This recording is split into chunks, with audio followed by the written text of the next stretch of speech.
Yeah, I'm like, it just made me think of my dad because I'm like, he would, anytime I remember like in college, I would go to the airport and like take a flight home. I would take an Uber to the airport and it was like $50 back then, which it's never now. He would be like, oh, like Chris, he would just ask me like, hey, Crystal, how'd you get to the airport? And I was like, oh, I took a Uber, like I took a taxi or something.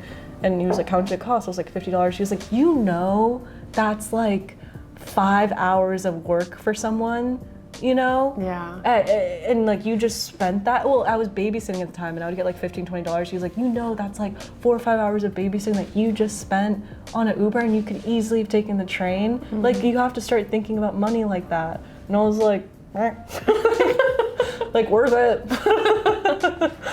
But I don't know. I think as I'm getting older and you just saying like working for yourself, how that makes a difference in how you think about money. Yeah, I think about him. I'm like, it starts to make more sense as I get older. Of like, yeah, once you start to work for yourself, and like once you realize like all the work that you're putting into even your job and like getting that paycheck, like you should really treat it like as this like pot of supply that like is your own. Yeah. And that you worked really hard for, and you, like it actually makes sense to be a bit more like Responsible. mindful of like what you spend it on.